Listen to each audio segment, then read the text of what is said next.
Napoleon Bonaparte কেবল একজন ফরাসি সেনাপতি ছিলেন না, তিনি ছিলেন প্রকৃতির এক মহান শক্তি যিনি ইউরোপের মানচিত্র এবং আইন সম্পূর্ণরূপে পুনর্লিখন করেছিলেন। কর্সিকা দ্বীপে একজন অখ্যাত ব্যক্তি হিসেবে জন্মগ্রহণ করা, তার নিছক সামরিক প্রতিভা তাকে ফরাসি বিপ্লবের বিশৃঙ্খলার সময় ক্ষমতার শীর্ষে পৌঁছে দিয়েছিল। তিনি ফ্রান্সকে একটি ভাঙা প্রজাতন্ত্র থেকে একটি বিশাল সাম্রাজ্যে নিয়ে গিয়েছিলেন, অস্টারলিটজের মতো কিংবদন্তি যুদ্ধে সেনাবাহিনীকে চূর্ণ করেছিলেন এবং তার পরিবারের সদস্যদের মহাদেশ জুড়ে রাজকীয় পদে অধিষ্ঠিত করেছিলেন।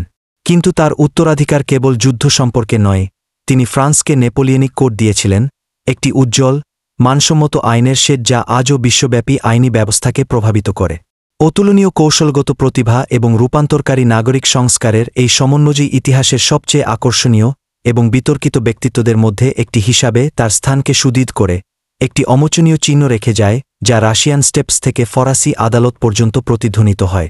একজন তরুণ, উচ্চাকাঙ্ক্ষী আর্টিলারি অফিসার হিসেবে তার প্রথম দিন থেকেই নেপোলিয়ন আনুগত্য এবং সামরিক কৌশলের উপর দক্ষতার সাথে আস্থা অর্জনের এক অদ্ভুত ক্ষমতা প্রদর্শন করেছিলেন, প্রায়শই আপাতদৃষ্টিতে মরিয়া পরিস্থিতিকে সিদ্ধান্তমূলক বিজয়ে পরিণত করেছিলেন।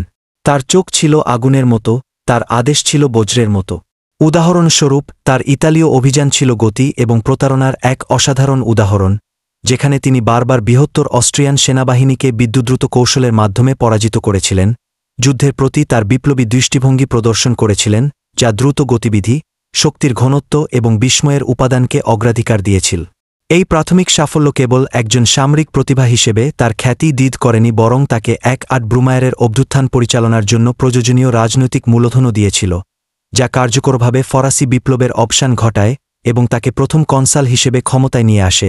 এটি একটি রাজনৈতিক মাস্টার স্ট্রোক এবং তার সীমাহীন উচ্চাকাঙ্ক্ষার স্পষ্ট লক্ষণ। ক্ষমতার শিখরে আরোহণ। ফ্রান্সের শাসক হিসেবে নেপোলিয়ন ফরাসি জীবনের প্রতিটি দিককে স্পর্শ করে এমন ব্যাপক সংস্কারের একটি ধারাবাহিক কাজ শুরু করেছিলেন, বুঝতে পেরেছিলেন যে প্রকৃত ক্ষমতার জন্য কেবল সামরিক শক্তি নয়, একটি স্থিতিশীল, দক্ষ এবং কেন্দ্রীভূত রাষ্ট্রের প্রয়োজন। তিনি সরকারকে কেন্দ্রীভূত করেছিলেন, ব্যাংক অফ ফ্রান্স প্রতিষ্ঠা করে ব্যাংকিং ব্যবস্থার সংস্কার করেছিলেন এবং ভবিষ্যতের প্রশাসক এবং কর্মকর্তাদের একটি মেধাতান্ত্রিক পুল তৈরির জন্য লাইসি শিক্ষা ব্যবস্থা প্রতিষ্ঠা করেছিলেন, যা প্রাচীন শাসন এবং বিপ্লবী সময়ের বিশৃঙ্খল, বিকেন্দ্রীভূত কাঠামো প্রতিস্থাপনের জন্য ডিজাইন করা হয়েছিল।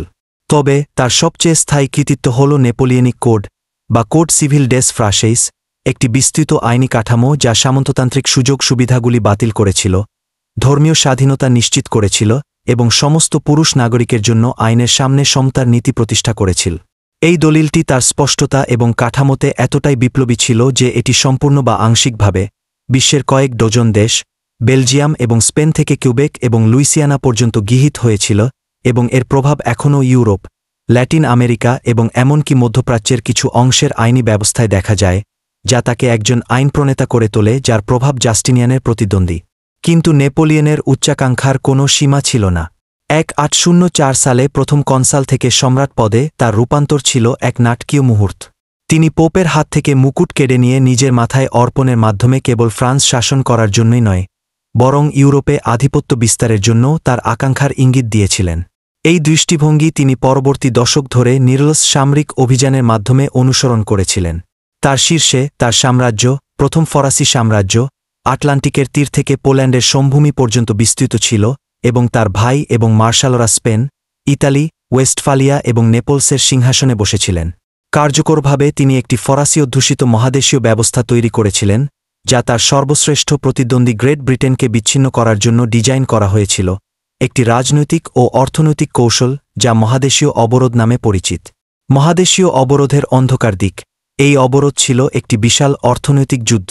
নেপোলিয়ন ঘোষণা করেছিলেন যে ব্রিটিশ পণ্য ইউরোপের কোনো বন্দরে প্রবেশ করতে পারবে না। তিনি বিশ্বাস করতেন যে এই অর্থনৈতিক চাপ গ্রেট ব্রিটেনকে হাঁটু গেড়ে বসতে বাধ্য করবে। কিন্তু এই কৌশলটি ছিল একটি দ্বিধারী তলোয়ার। এটি ব্রিটিশ অর্থনীতিকে আঘাত করলেও এটি মহাদেশীয় ইউরোপের অর্থনীতিতেও ব্যাপক অস্থিরতা সৃষ্টি করেছিল। চোরাচালান বৃদ্ধি পেয়েছিল এবং নেপোলিয়নের মিত্র দেশগুলোও এই অবরোধের কারণে অসন্তুষ্ট হয়ে উঠেছিল। বিশেষ করে পর্তুগাল এবং রাশিয়া এই অবরোধ মানতে অস্বীকৃতি জানায়, যা নেপোলিয়নকে নতুন সামরিক অভিযানে নামতে বাধ্য করে। এই অর্থনৈতিক উচ্চাকাঙ্ক্ষা তার পতনের বীজ বপন করেছিল। নেপোলিয়নের যুদ্ধগুলি অভূতপূর্ব মাত্রায় সংঘটিত হয়েছিল, লক্ষ লক্ষ সৈন্য জড়িত ছিল এবং এর ফলে আরও লক্ষ লক্ষ লোক মারা গিয়েছিল। এটি মূলত পেশাদার সেনাবাহিনীর মধ্যে সংঘর্ষ থেকে জাতির সংঘর্ষে যুদ্ধের প্রকৃতিকে পরিবর্তন করেছিল, যা লেভি এন ম্যাসে, গণসংহতি এবং জাতীয় উৎসাহের বিপ্লবী ধারণা দ্বারা উদ্ভূত হয়েছিল। তার গ্র্যান্ডে আর্মি, অভূতপূর্ব আকার এবং জটিলতার একটি বহুজাতিক বাহিনী, ছিল তার সময়ের সবচেয়ে শক্তিশালী যুদ্ধযন্ত্র। উলমো, জেনাউজারস্টেড, ফ্রিডল্যান্ড এবং সবচেয়ে বিখ্যাত অস্টারলিচ, 3 সম্রাটের যুদ্ধ, তার বিজয়, যা প্রায়শই তার সর্বশ্রেষ্ঠ বিজয় হিসাবে উল্লেখ করা হয়, সামরিক ইতিহাসবিদেরা কৌশল এবং বাস্তবায়নে তাদের দক্ষতার জন্য এখনও অধ্যয়ন করেন। অস্টারলিচের সকালে ঘন কুয়াশা এবং তার সূর্য উজ্জ্বের মুহূর্তটি সামরিক ইতিহাসের এক অমর চিত্র। পতনের শুরু, তবুও এই উচ্চাকাঙ্ক্ষা এবং তার কর্তৃত্বের প্রতি কোনো চ্যালেঞ্জ সহ্য করতে না পারার অক্ষমতাই তার শেষ পতনের দিকে পরিচালিত করেছিল। স্পেনের ব্যয়বহুল এবং নৃশংস উপদ্বীপ যুদ্ধ দিয়ে শুরু হয়েছিল, একটি দীর্ঘস্থায়ী গেরিলা সংঘাত যা ফরাসি সম্পদ এবং জনশক্তিকে নিঃশেষ করে দিয়েছিল, এবং যাকে তিনি বিখ্যাতভাবে তার স্প্যানিশ আলসার নামে অভিহিত করেছিলেন। এই যুদ্ধ ছিল ফরাসি সামরিক শক্তির এক অপ্রত্যাশিত দুর্বলতা। তবে আসল মোড় ছিল 1812 সালে রাশিয়ায় তার বিধ্বংসী আক্রমণ, এক মহাকাব্যিক মাত্রার অতিরঞ্জন। তার 6,000 এরও বেশি সৈন্যের সেনাবাহিনী সরাসরি সামরিক পরাজয়ের দ্বারা নয়, বরং কঠোর রাশিয়ান শীত, বিশাল দূরত্ব এবং জেনারেল কুতুজোভের ব্যবহৃত পোড়া মাটির কৌশল দ্বারা ধ্বংস হয়ে যায়। এই কৌশলটি ফরাসি সৈন্যদের জন্য খাদ্য এবং আশ্রয়কে অসম্ভব করে তুলেছিল। মস্কো দখল করার পর নেপোলিয়ন দেখতে পান যে শহরটি আগুনে পুড়ছে এবং রাশিয়ানরা আত্মসমর্পণ করতে অস্বীকার করছে। এই বিপর্যকর পশ্চাৎপসরণ গ্র্যান্ডে আর্মিকে তার পূর্বের স্বভাবের ছায়ে পরিণত করে। বড়দিনও রক্তক্ষয়ী যুদ্ধ জয় করেও তিনি কৌশলগতভাবে পরাজিত হন। পূর্বে তার পরাজয়ের দ্বারা উৎসাহিত ইউরোপীয় শক্তি, প্রুশিয়া, অস্ট্রিয়া, রাশিয়া এবং গ্রেট ব্রিটেন, এর একটি জোট ষষ্ঠ জোটের যুদ্ধে তার বিরুদ্ধে রুখে দাঁড়ায়, যার পরিণতি হয় জাতির যুদ্ধ, লাইপজিগের যুদ্ধে। সেখানে তিনি একটি চূড়ান্ত পরাজয়ের সম্মুখীন হন এবং 1814 সালে তারা প্যারিস দখল করে এবং তাকে পদত্যাগ করতে বাধ্য করে, তাকে ছোট দ্বীপ এলবাতে নির্বাসিত করে। 100 দিনের নাটক, কিন্তু নেপোলিয়নের গল্প তখনও সম্পূর্ণ হয়নি। 1815 সালের ফেব্রুয়ারিতে ইউরোপের কল্পনাকে আকৃষ্ট করে এমন এক নাটকীয় ঘটনাবলীর মধ্য দিয়ে তিনি তার দ্বীপ কারাগার থেকে পালিয়ে ফ্রান্সে ফিরে আসেন। তাকে ধরার জন্য প্রেরিত সৈন্যরা তাকে বীর হিসেবে স্বাগত জানায়। কিংবদন্তি 100 ডেজ শুরু হয় যখন তিনি একটিও গুলি না চালিয়ে সংক্ষিপ্তভাবে তার সিংহাসন পুনরুদ্ধার করেন, যা তার অদম্য আনুগত্যের প্রমাণ। প্যারিসের দিকে তার যাত্রা ছিল এক অবিশ্বাস্য বিজয় মিছিল। এই চূড়ান্ত মরিয়া যুদ্ধ 1815 সালের জুনে ওয়াটারলুর যুদ্ধে শেষ হয়, যেখানে তার সেনাবাহিনী অবশেষে এবং সম্পূর্ণরূপে ওয়েলিংটনের ডিউক এবং ফিল্ড মার্শাল ব্লুচারের সম্মিলিত বাহিনীর কাছে পরাজিত হয়। এই পরাজয় ছিল চূড়ান্ত।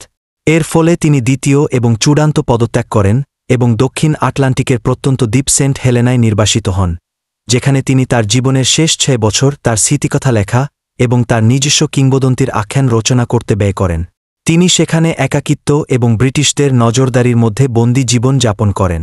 1821 সালে সম্ভবত পেটের ক্যান্সারে আক্রান্ত হয়ে তার মৃত্যু একটি যুগের সমাপ্তি চিহ্নিত করে, কিন্তু তার প্রভাব এখনও শেষ হয়নি। তার প্রচারণাগুলি ফরাসি বিপ্লবের আদর্শ, স্বাধীনতা, সাম্য এবং ভ্রাতৃত্ব সমগ্র মহাদেশ জুড়ে ছড়িয়ে দিয়েছিল। অজান্তেই তিনি যে দেশগুলিতে জয় করেছিলেন সেখানে জাতীয়তাবাদের উত্থান শুরু হয়েছিল এবং তার প্রশাসনিক ও আইনি সংস্কারগুলি আধুনিক ইউরোপীয় রাষ্ট্রের নীলনকশা প্রদান করেছিল। অস্পষ্ট কর্সিকান থেকে ইউরোপের প্রভু, মেধাবী জেনারেল থেকে নির্বাসিত বন্দী পর্যন্ত তার জীবনের নিখুঁত স্কেল নিশ্চিত করে যে নেপোলিয়ন বোনাপার্ট ইতিহাসের সবচেয়ে আকর্ষণীয় এবং বিতর্কিত ব্যক্তিত্বদের একজন, এমন একজন ব্যক্তি যার উত্তরাধিকার সামরিক প্রতিভা, আলোকিত সংস্কার এবং নির্মম অত্যাচারের সুতো দিয়ে বোনা একটি জটিল ট্যাপেস্ট্রি, একটি অমোচনীয় চিহ্ন রেখে গেছে যা রাশিয়ান স্টেপস থেকে ফরাসি আদালত পর্যন্ত প্রতিধ্বনিত হয়েছিল এবং নেতৃত্ব, আইন এবং ক্ষমতার প্রকৃতি সম্পর্কে আমাদের বোঝাপড়াকে রূপদান করে চলেছে। নেপোলিয়ন, একজন মানুষ, একটি কিংবদন্তি, একটি মহাদেশের ভাগ্য।